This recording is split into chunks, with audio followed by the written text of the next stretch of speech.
திருவாரூர் மாவட்டத்தில் பெய்த மழையால் 3000 ஏக்கருக்கும் அதிகமான பருத்தி பயிர்கள் தண்ணீரில் மூழ்கியதால் விவசாயிகள் கவலையடைந்திருக்கிறார்கள். கூடுதல் விவரங்களை வழங்க செய்தியாளர் மாதவன் இணைந்திருக்கிறார். மாதவன், பருத்தி பயிர்கள் நீரில் மூழ்கியிருக்கின்றன. இவற்றை மீட்டெடுக்க ஏதேனும் வழி இருக்கிறதா? விவசாயிகள் என்ன சொல்றாங்க? திருவாரூர் மாவட்டத்தில் நெல்லுக்கு அடுத்தபடியா பயிர் செய்யப்படுற பயிர் பருத்தி பயிர் தான். கிட்டத்தட்ட 50,000 ஏக்கர் பரப்பளவுல திருவாரூர் மாவட்டம் முழுவதும் நன்னிலம், குடவாசல், வலங்கைமான் உள்ளிட்ட பல்வேறு பகுதிகளில் இந்த பருத்தி சாகுபடி செஞ்சிருந்தாங்க. ஏற்கனவே ஜனவரி மாசம், அதாவது சம்பா முடிச்ச உடனே பருத்தி போட்டிருந்தாங்க. அப்ப கோடையில் வந்த மழையினால பாதிக்கப்பட்டு போயிடுது. மறுவாட்டியும் அவங்க பருத்தி போட்டிருந்தாங்க. மறுவாட்டியும் பருத்தி போடும் பொழுது மறுமழையும் பாதிக்கப்பட்டுச்சு.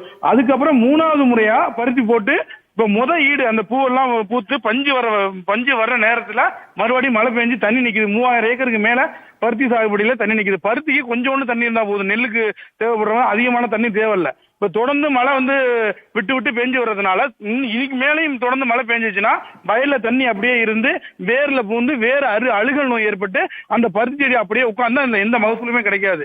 அதனால விவசாயிகள் எந்தெந்த இடத்துல பருத்தி பயிர் செய்யப்பட்டுள்ளதோ அந்தந்த இடத்துல பாதிக்கப்பட்ட பகுதிகளுக்கு வேளாண்மை துறை அதிகாரிகள் ஆய்வு செய்து உரிய நிவாரணம் வழங்கும் சொல்லிருக்காங்க. அது மட்டும் இல்லாம திருவாரூர் மாவட்டத்தில் இந்த வருஷம் கோடை சாகுபடி நிறைய பாதிக்கப்பட்டிருக்கு. பருத்தி மட்டும் இல்லாம எள்ளு, மன்னார்குடி, கூத்தாநல்லூர், திருத்துறைப்பூண்டி உள்ளிட்ட பகுதிகளில் எள் சாகுபடி பண்ணியிருந்தாங்க. அதுவும் தொடர்ந்து பெய்த மழையினால அதுவும் பாதிக்கப்பட்டிருந்துச்சு. ஏன்னா எள்ளுக்கு எள்ளளவு தண்ணி இருந்தா போதும்.